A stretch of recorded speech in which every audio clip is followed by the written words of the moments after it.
Saquon Barkley. Fuck the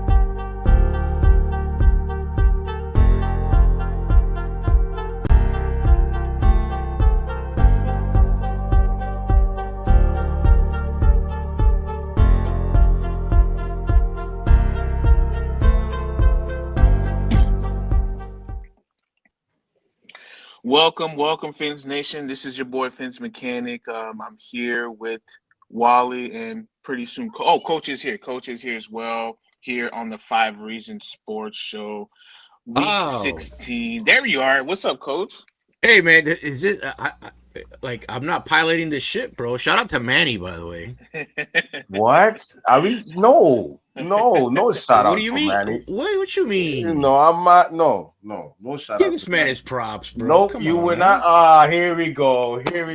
You weren't here for the banter, the Yeah, bantering and the bullying behind the scenes. This guy Manny is vicious, man. You have no yeah. idea. You have no We had a idea. very uncomfortable conversation Yeah, about well, Vic me and Fangio for Mechanic been some going strange through. reason. You first of all, you haven't been here in a long time, so we've been Whoa. suffering. We've been suffering with Manny for a long time, but it's okay.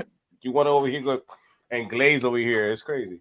But overall, appreciate Manny once again for coming through and then keep holding it down for us, man. So I appreciate that. So before we begin, I want to encourage everybody to please sign up for Prize Picks, the official fantasy partner of Five Reasons Sports. Listen, it's Thursday night football, so what a great way to earn some money by setting yourself up. So here's what you do: you use the promo code 5. You put your first $5 play, and what they'll do is they'll give you an extra $50 to play with no strings attached. You heard it correct. Use the promo code FIVE. You put your first $5 play, and you get an extra $50 to play. No strings attached at all. So sign up for Prize Picks. Set yourself up. It's early. It's 7:34 Eastern Standard Time. So you got time for the start of the Thursday night football. If you're cheering for the Broncos, for the Fins fans specifically, y'all know, if you know, you know. Sign up for Prize Picks. Put your props down and get yourself started. All right. Now, without further ado, let's do a quick update on the current news. So Thursday's practice, it looks like we had a couple do not practice. Armstead with the knee, he hasn't practiced for the last 2 days. Eskridge, of course, also with the knee, didn't practice. It looks like Blake Ferguson did not practice as well. There was news that the special team coach said that he might not play for the remainder of the season, so we'll see how that goes. Waddle did not practice for the last 2 days. It's expected that he might not play this game, but he is, I think, day to day or week to week. I'm not sure which one is. Uh, what was the designation? Limited. You have your Bradley Chubb, Alec Ingold, and Kendall Lamb with the back injury practiced today. He did not practice Wednesday, but he practiced today, so some good signs. Tua Tagovailoa had a hip injury pop up. He was limited on both days, but it looks like it won't be a concern for the Miami Dolphins. They are expecting him to play. And you have your full practices, Devon Achane. Cameron Good. Looks like he's been practicing 2 days straight. Tyreek Hill practiced Thursday in full. Did not practice yesterday with the rest. And then you have Calais Campbell and Jordan Poyer. And that's currently your injury update. Now, I want to mention one thing, and then we can get started. So, per Barry's article, and this is significant because we've been talking about this all year. Actually, the last 24 years, right? It looks like Liam Einkerberg spot might not be his anymore. Fire! That's significant. So per the article, Liam said that he doesn't know if he's going to be the starter this game. We're going to have to see, but it looks like there's going to be a change of the guard these last 3 games, guys. What do you think? I know I'm hitting you with the with the offensive lineman and the start of the show, but I thought that was pretty significant moving forward as we try to win out the rest of the way. What do you guys think about that? Listen, before I'm gonna just let the self-proclaimed offensive line guru answer this question first. Sir, you have the floor. Mr. Wonka? I just think it's this. What is it like malpractice? Like, come on, man! You really thought that Isaiah Wynn 3 weeks out? That's it. That was the savior. You really like set Yo. up the season to have Isaiah Wynn be the savior. That's crazy. And what's gonna make me more angry is the fact if this Isaiah Wynn cap balls out these 3 weeks, should we not have somebody else throughout the season? Can you imagine having to only worry about one offensive lineman instead of Liam and company, or just worrying about that one specific spot? You could have had a Driscoll battle between Driscoll, anybody else, and then Isaiah Wynn shows up and cleans up. But not. You decided to go 15 weeks, 13 weeks for Liam Eichenberg. If this a song that says you want me to believe you, but you beat your wife, but you say you love your wife, but you beat her. It's the same thing we do with Tua. We claim we love Tua, and That's a we hell of a song, bro. get them beat up because it's the contradicting actions. How do you say you care about your quarterback? You give your quarterback a top 10, top 5 type contract, and you give him a bottom of the line offensive line, bottom of the barrel. Like, what are we doing? That's contradicting yourself. It's like having a brand new car and you put water for gas. It's not gonna run well. It's not gonna run at all. So it's this Chris Greer, dude. It's malpractice. It doesn't matter whether this line works. If this line works, it's a slap to our face, to our faces, and solidifies the time that we spent in the offseason looking at guards, looking at guard tackles that right now are damn well successful in this league. And we're nobodies. But Chris Greer has a professional badge on him. This is ridiculous. Liam Eichenberg. Listen, Liam got his opportunity.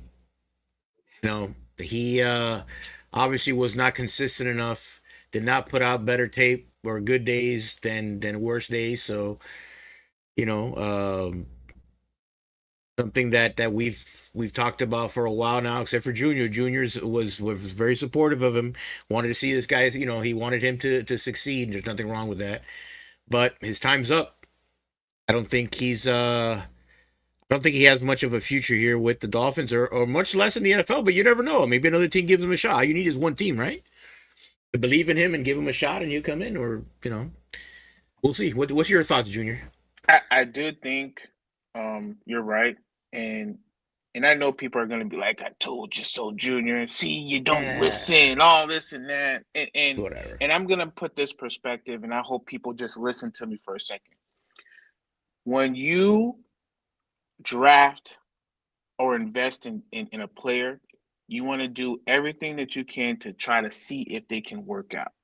Right. Clearly, they drafted Liam and all these other guys before Mike McDaniel. So they solidified that they invested in the offensive line. And with a system like the Shanahan system that doesn't really put big money on the offensive line, they believe in development, they believe in guys could be average Joes that work in unison. They believed in all that, and they felt like this offensive line was just to give them a chance because we wanted AJ to leave, but we gave him a shot. He found a home and he got a contract.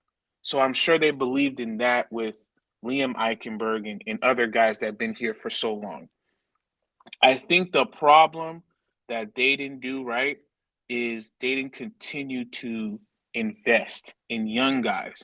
If you're not going to go out there and get a guy in free agency, you know how free agency is. It's expensive. You're overpaying for a guy, and sometimes it just doesn't work out. Go get you a guy in the draft that can compete. And I felt like they didn't do that with the last two. I know we didn't have a lot of draft picks, but they were more focused in investing in skill position than offensive line, because that's essentially was the mindset that they approached it.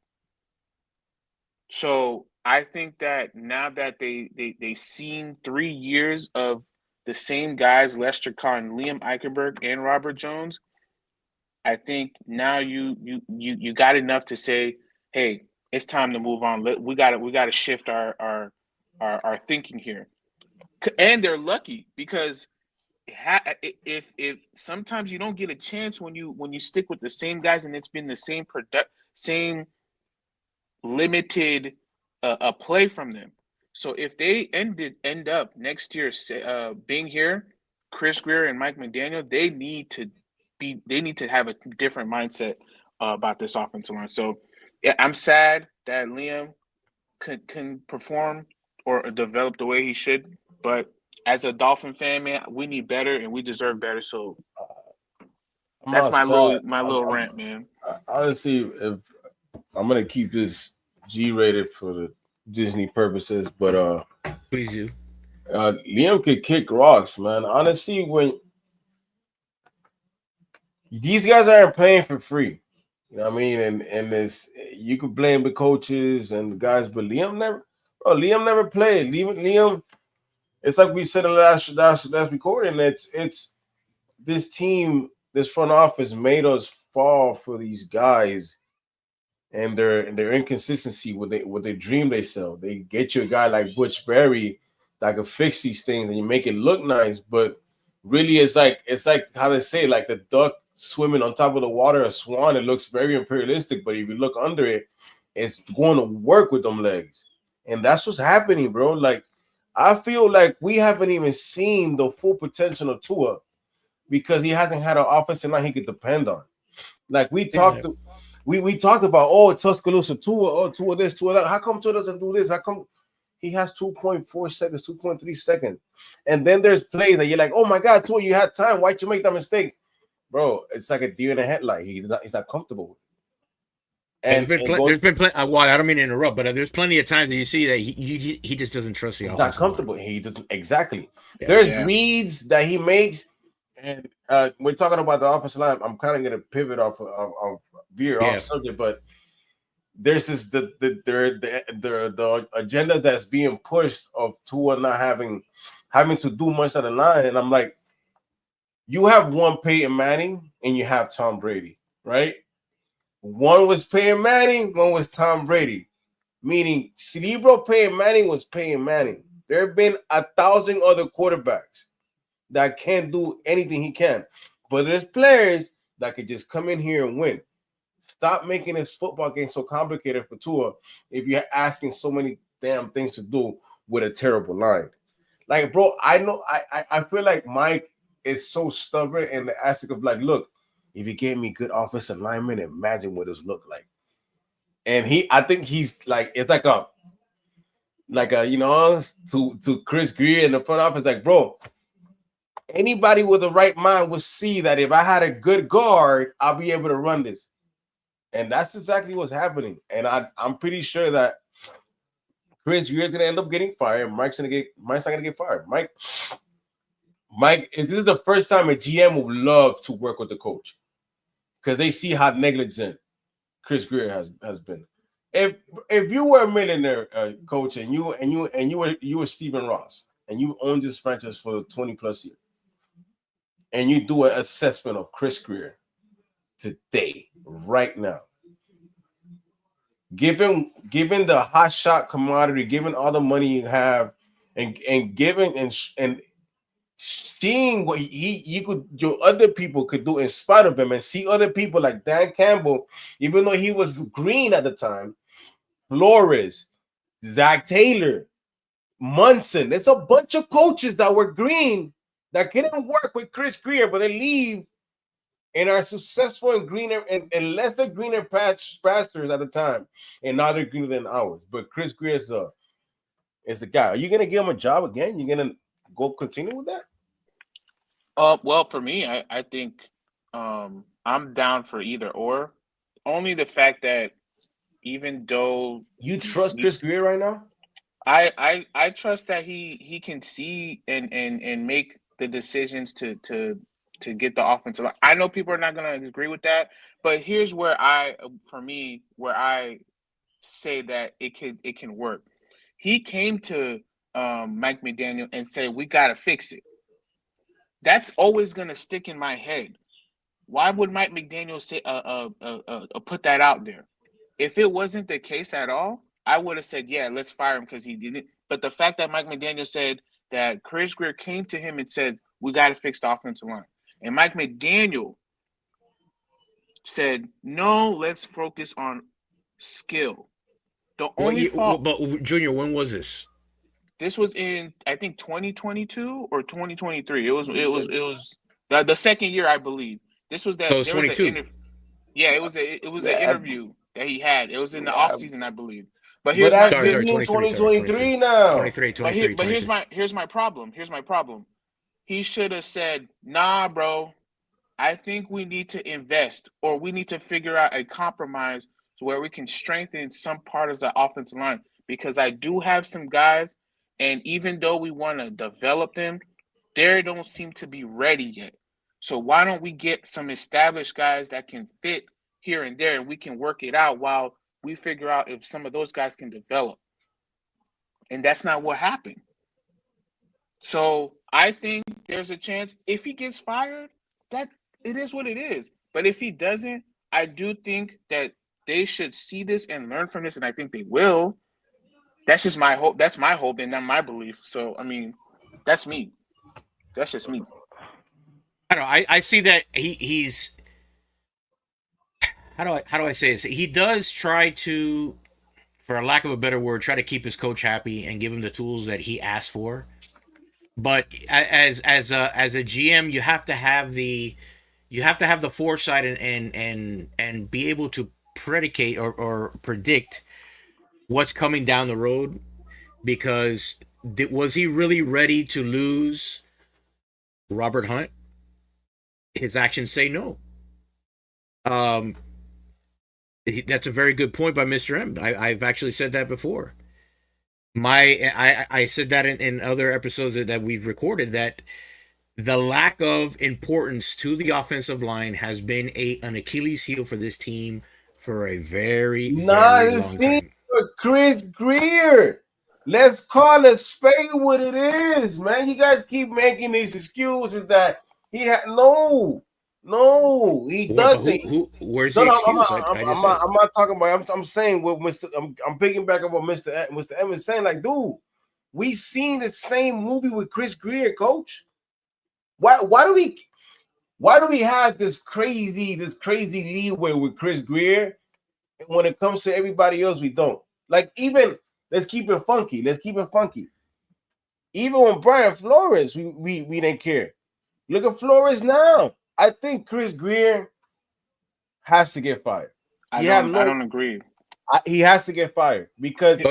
But wait. Let me see what Junior says. What he doesn't agree with. The one thing I don't agree is what the whole Flores thing. So, we didn't give him leeway because he wasn't willing to adapt. They asked the man, "Hey, we need to figure out." I'm not talking about that. I'm not talking coaching. I'm not talking about adapting the coaching. I'm talking about the players and getting you mentioned about Flores. Yeah, that's what I'm talking about. Like clash of players, and you can see his influence in drafts. And we went through this point. We went through like every draft, even when the play Chris Greer is a great car salesman. He will sell you a lime and lemon and make you think it's a brand new car because it looks nice. He does that every draft, and you can see his trademark, his mark in these drafts. Cam Smiths, the Tyndalls, the Liam Eichenbergs, the little guy, the guys that we need but we don't need, the Nehemiah, the Noah Inkanagabi when we needed. I fumbled that name, but think about it. We needed a running back, a wide receiver, and a quarterback, and a tackle. He went and got a DB. We had Xavier Howard. We had Nick Needham. We had a couple guys. And the funny thing is that the guys that he was drafted in front of, they didn't play. Same thing with Cam Smith. Same thing with Easy E. Same thing with Jalen Wright. But wait a minute, Wally. We talked about this the other day. I'm not going to defend. I'm not defending the guy, but the year before we drafted Cam Smith was when we were playing. We were down to play like the sixth and seventh cornerback. So Right. there was a depth issue. There's context to that. That and Right. that's Not, why Right. that's And why I'm I not that's, don't defending feel. him. I'm just saying. but That's okay, why I okay, feel and like I'm with you. I'm with you on that. I'm with you on the fact, but it's like I told you, he buys you a piece you think you need. It's not the piece you really need, and in then he hindsight makes we say that, he but he makes it work. Like, look, let's talk about it. You want to get boogie with it? AJ was supposed to be the left tackle of the future. He's a right tackle of the future now. You get what I'm saying? He'll make it work, but excuse me, at what cost? And right now we're at the point that we really can't be taking those chances. We need a GM to like realize, hey, yo, we need guards, we need defensive tackles. Hey, you drafted Booker, great pick. You drafted Paul, great pick. Don't go get a running back. I don't Go know. get it. Yes. Go get a I don't defensive agree. tackle. Yes. Go I get don't a agree defensive fully. tackle. Go get a guard. Okay, but wait, hold on. So Don't so double this is up on wide receivers. no. This is the thousand or the $1,000,000 question or $1,000 question, however you want to say it. Do you trust Chris Greer No, with this? Wait a minute, hold on. Let I me don't finish the care. question. With the assets that we have coming up this year. No, I do. I no, think so. I don't. And Okay, why so I wait, say so wait. So Yeah. you say you do, but why do you Yeah, trust him? why do you trust them? because there's continuity in You love that the damn word. scheme. Because you know why? You know why I love that I'm word? listening. Talk to me. Because teams like the Eagles, teams like KC, teams like these whole bunch of teams that have been successful, the Ravens, what do they have that we don't have? They've been consistent with the same thing, the same coaches, the same person, Explain. coaching staff, the same. No, no, hold on. No. Well, They've been he's frozen consistent. anyway, so he's gonna hold on no They've matter been what. consistent with what they have in their organization, and how you get a winning product is having the same thing to develop and grow from that. Of course, winning is gonna allow you to have that sustainability, but without that, you will always be in the same situation where every 3 years of cycles we got to change our whole regime because they haven't done anything. Now, what I will say is this: is who we're selecting, and that's on the GM, that's on the owner. I agree with that. But if we are not allowing them to have success and growing pains, so we can build the team up to successful eventually, we will never see success at all. So yeah, let's continue to recycle coaches every 3 years, No, it's hoping not a that they coach. get it. It's not a No, but coach. we're not That's what talking it's about a It's, gonna coach it's be. here. not a coach. It's a GM. But listen, it's all in together. If you consistently No. changing, if you're consistently changing the mentality, you're not allowing those guys to fail and succeed to get it fixed. Like, bro, we've been successful had a You good you season for you 2 years. you So let essentially. let Greer and let Mike McDaniel figure it out this next year in 2025. I disagree. I disagree. Go ahead, coach. No, go. Finish your point, and I'm gonna I bring up something. disagree because if if he was a good GM, dog, and GMs that you have spots, you have team building. Chris Greer, he's a hell of a deal, man. He can make deals. He can make deals. He could trade and all that good stuff. But dog, he has like a pocket awareness that's insane because we've been having the same common issue with linemen since Ryan Tannehill. And we've been drafting guys, we've been overdrafting the wrong guys, we've been trading up for the wrong guys, Jawan Taylor's. The only one guy you could be like, oh my God, that we got was Laramie Tunsil. And that just shout out to that video. If it wasn't for that, we weren't gonna get him. Like, I get that you like Austin Jackson. I love Austin Jackson. I don't think I don't think if you're a seasoned GM and you show that you're about your coaches and you care about this team, that you have the draft you had last season. I think last season's draft, I was never happy with that draft. I told You're you what talking about the Paul and the Chop. yes. You That's didn't like that, I I told you I liked Chop. I was happy with the Chop pick. I told you I liked Paul because he was a future. but He you was didn't a like it. future, but I didn't like it. I told you it was a project pick, and I didn't think it was. But then I saw him play, and it made sense. Everything after that, it's a failure to me. Malik Washington, you found them that one pick.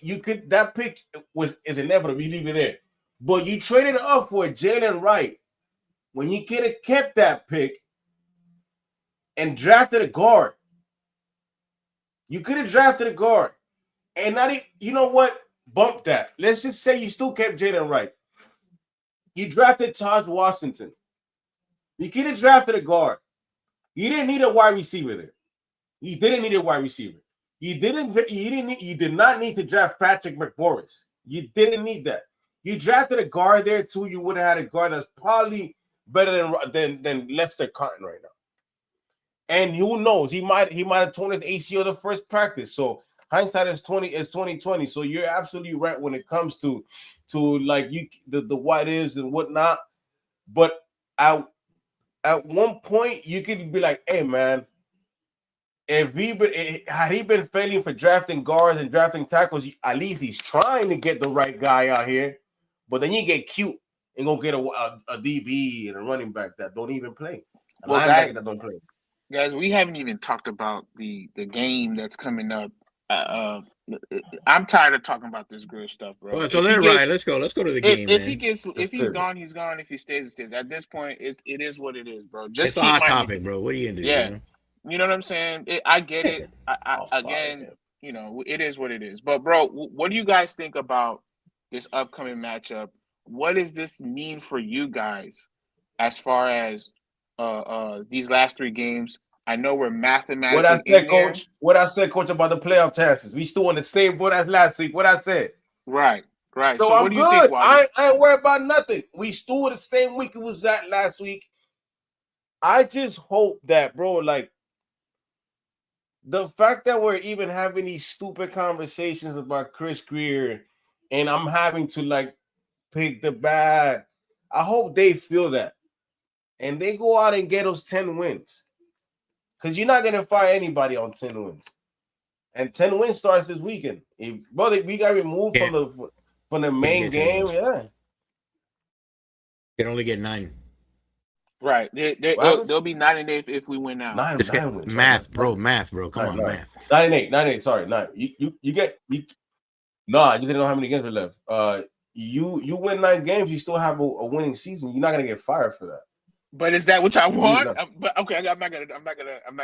If you get 9-8 and you make the playoffs, that's all you need. You're exposed. Is that what the fan base? Is that what the fan base wants? Because that means Grier stays. Maybe. I don't think Grier will stay, but I think. How do we end up talking about Chris Grier again? Chill out. Chill out, man. That's me. Look, man. Let's talk about the 49ers. For the 49ers, they're really injured. They're down to another practice squad running back. Their left tackle is not there. Their quarterback is asking for all the money in the world. Deebo Samuel has the Jeeps. Who's their second weapon? We should take advantage of that. We should definitely take advantage of that. They're traveling across the country. They're hearing the rumors too. We've been to their space. Well, not us, but we hear what they say in their spaces. They be crashing out.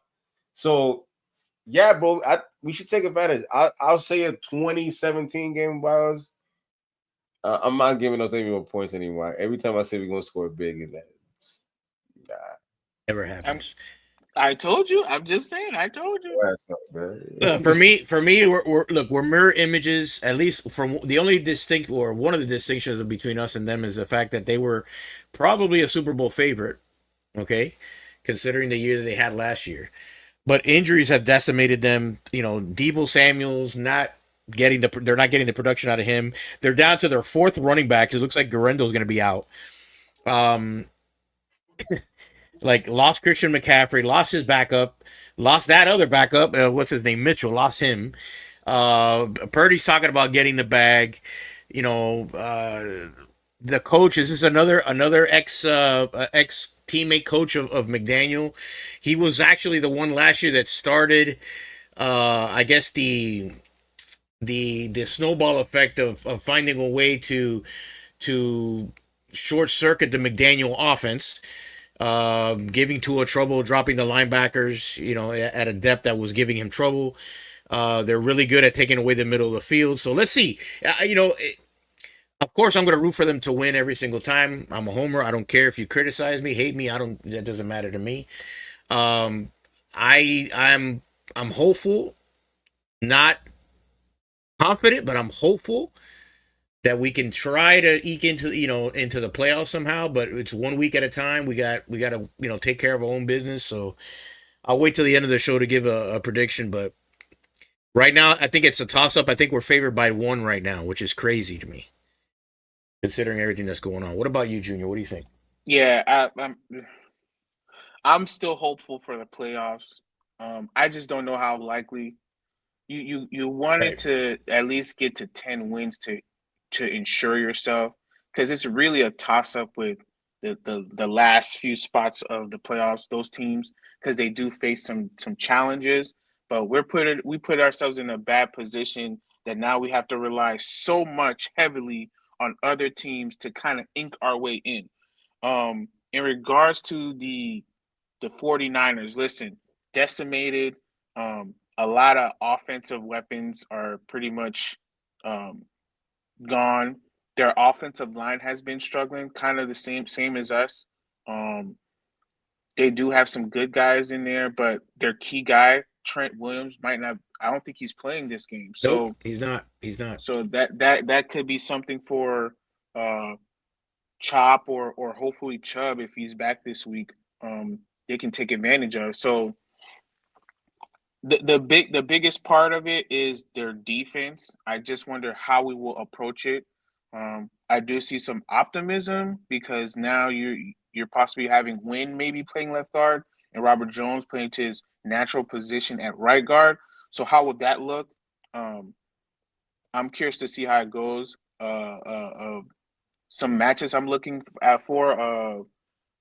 The young guy Paul, see how he does against Bosa if he lines up in that side, and of course Lamb. How does he feel with the back injury? Will he look good, or will he be ready to play with Bosa? He's gonna need the help. So Yeah, Bosa's been hurt this week too. I think he's been limited, and he didn't practice today. I think is what I read. So his status is up in the air as well. So let's see how that. But I know they have they have Leonard Floyd on the other side. So yeah, but I mean, to be honest, I'm not gonna underestimate the man, but I'm not as concerned with Floyd as opposed to Bosa, who's yeah, been yeah. very productive. But overall, their defense is still good. They still have number 54. The name Warner, is it what's his name? Warner, Fred Warner. Warner. Warner. Yeah, Fred Yeah, Warner. one of the Yep. best They still linebackers in the league, man. one of Yeah. the best. You know what I'm Fuck the saying? best linebacker in the game. You know, their DBs are okay, but I think we could take advantage if we get it together. And we're at home, so I do feel like we should win this game. But we'll see. I'm not saying I'm not confident, but it's like every time we lose, it's like the level of like, damn, like we're not gonna make it. You know what I'm saying? But Yeah. if we run the ball, I feel like this is a game that we can try to run the ball and take advantage of their weakness on defense. Maybe we have a chance. I think our defense will give us an opportunity to score or to get points. I do look at it as a game like the Rams did have with them. Um, just a bunch of field goals, maybe a touchdown or two. It's going to be a low scoring game, so we'll see. Yeah, I Look, don't know about you guys. Go ahead, Wally. I'm sorry. Go ahead. I'd rather be in our locker room than be in their locker room. I'll tell you that. Facts. I agree. Yep. I think those players are like even the Dolphins, even with the loss, they're still in it. because they still have a chance. Like they can still win. And today we get look. If these boys lose today, we in there for real. If these guys lose and we win out, we're in the playoffs. So imagine if we get that W today. I mean, that W that we need from these guys, and then boom, they see that. Now they're walking with a little bit more pep in the step. Hey, we back, baby. You know what I'm talking about? So I'd rather be us. I respect the Niners, but I think it's a lot of turmoil in that locker room. You're traveling to Miami right before the holidays, across country. You're in Miami.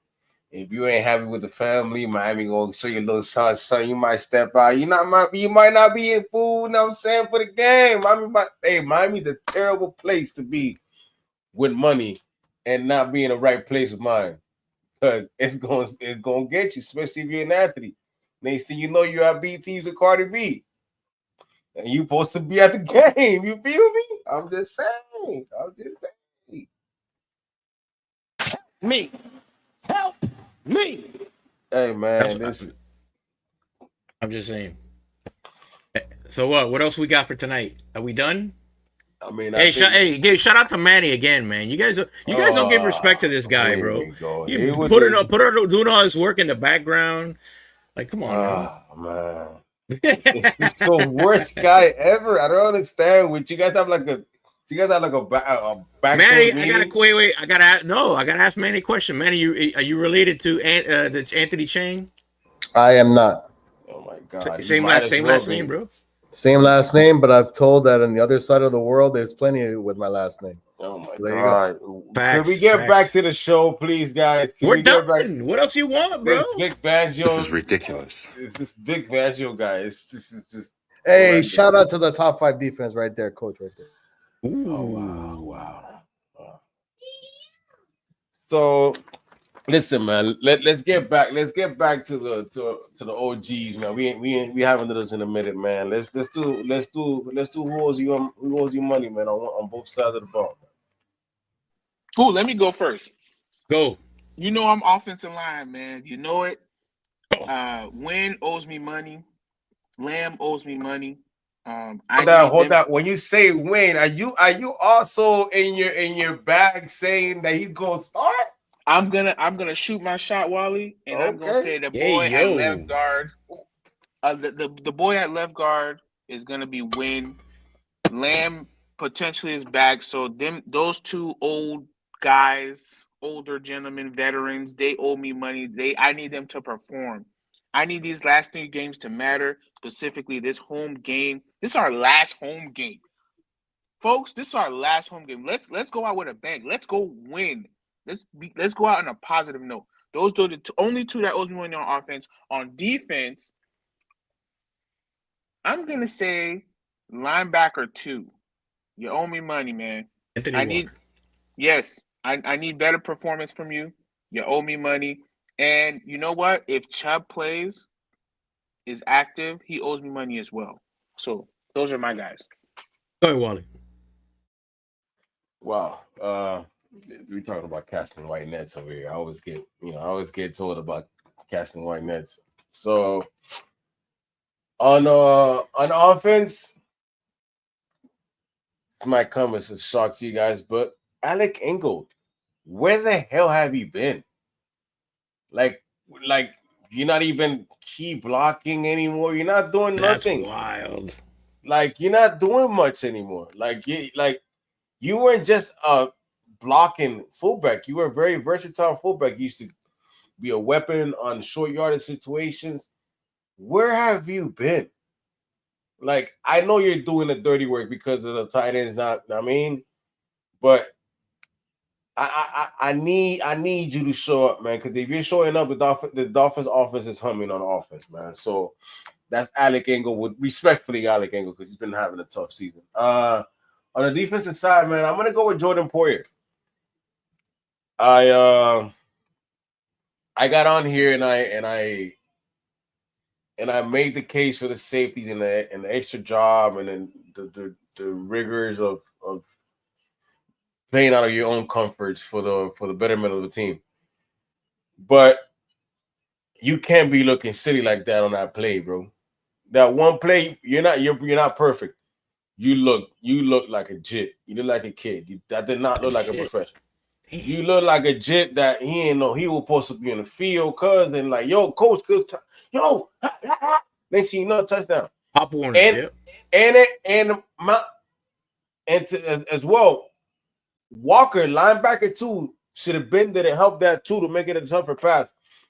But the blame is gonna go on you because you're the hot item free agent, you're the trending topic, and everybody's gonna put the onus on you for it. Bad, good or bad, be it as it may. And I know Poyer been kicking our ass for years, dog. And I know he has a couple of acts in him that can help this team, can help Javon Holland, that can set the tone. So respectfully, man, Jordan Poyer, man. Listen, go ahead, Junior. Go ahead. I was gonna say I just think we got the too late Jordan Porter. He's not the same like he was. The ass whooping Jordan Porter. We got the. I disagree. I mean, Wally Junior. Listen, Wally, you brought up his name at the end here. On defense for me is number 8, bro. He's been owing me like he owes me so much money. Where has he been? Where has Javon Holland been this season? I mean, it's crazy to me because we're in a contract year. Nobody's getting to the quarterback. He's playing center field. He can't even roam. Bro, but it's not just that. It's not even just that. It's missing tackles. Did you not see him last being game? Out of he was place. able to play a little bit. They let him loose a little bit. He had a good game. He's not boy out the game now. I'll tell you this. It's not good enough for me yet. And I'm sure the other 30. Listen, dollar short. What is it? What is it saying? A dollar short. Yeah, something like that. So I know it's if I see it, I know 31 other teams see it as well. So let's see how that's going to affect his negotiation. And on offense, bro, the $30 million man, bro. Listen, we can go back and forth and say. Tyreek. $30 million man. That's right. We can go back and forth and say, the route wasn't run correctly or it was a bad pass. But for me, the two places stuck out for me last week were the one where he didn't dive for the ball early on, where he was able to kick it. If you could kick the ball, you could reach it, you could dive for it and catch it. Okay? That's why you get paid the money you do to make plays like that. And on the same, topic, that jump ball, it was in your hands. Granted, Stingley's a great corner. He made a great play. He gets paid too to make plays, but you literally had both hands on that ball. If you can't come down with it, you got to make more of an effort to knock it out of that defender's hands and help your quarterback. Okay? And again, we can go say, it should have been a better ball and, all this stuff. I get it, but he owes me money. He's not showing up in the moments that we need him for a couple of years now. I can go back and we can talk about the Kansas City game. That I think it was a game this year where it was a backwards pass and he just stood there, didn't make an attempt at the ball. So I need him. I need him to step up. Right. He's very lackadaisical. I need him to step up. I need him to show up. And I'm not going to speculate, but we'll see. We'll see what happens. So those are my two guys that owe me money. And on that note, what's the score prediction? What do you guys got? Well, I know you mentioned yours already. 2017 Dolphins, man. Coach, what you got? 23-13. Wow. Are you kidding me? It's going to be that close. Yeah. I think I think I might even be a 23-20 game, to be honest with you. I don't think we're gonna be up by 10 points on any team right now. I think it's gonna be a 17-13 game. It might be. Okay. Might be. Okay. Yeah, because that defense is gonna be. I mean, we're home, and again, there's a lot of pieces are missing. They haven't really been playing well. I think there's a lot of things we can take from the Rams game. And if this offensive line is shifting to a different lineup, I can see us running the ball more with guys like Wynn, guys like Robert Dog. Jones on the right side. So If we have, if that's a lineup, and the running game is running the way that specific line can, I'd be willing to lean more towards coaches 23-13, 27-13, because this team is predicated on complementary football. If you could run the ball to control and to give the defense less time, less plays out there, given what we got, and if you get Chubbs out there, that's more out there. Like, I think if we have if the running game and the offensive line is there with these guys, with this is the best fight we could ever have without outside of Austin Jackson and Patrick Pollard if he's going to play. But I like our running chances with this team, and I think we probably score more if we run the ball with this. We win. No win. 17-10, 17-13, 2017, whatever it is. Fair enough. All right. With that being said, ladies and gentlemen, Fins for the win, Fins for the win, and again and again and again. Make sure you follow us, man. Make sure you hit that 5-star rating. Don't be a hater. Don't be an Eagles fan or a Big Banjo fan. You know what I'm saying? Look out for the kids, man. Appreciate you, man. Go to the website. Oh, no. Go to the website. Check it out, man. We got some fire gear out there, man. Get your late Christmas shopping now. I don't know if we gonna have that, but I mean, we might. It's gonna cost you a little bit though. It might. And man, always Price Picks. Cold word. FIVE. You can spell, son. Dude, you're gonna say buy or what? Nah, Junior, he had his kid took his phone. Oh no, that's not good. All right, man. Everybody have a good night. Go Fins, baby. Big fan.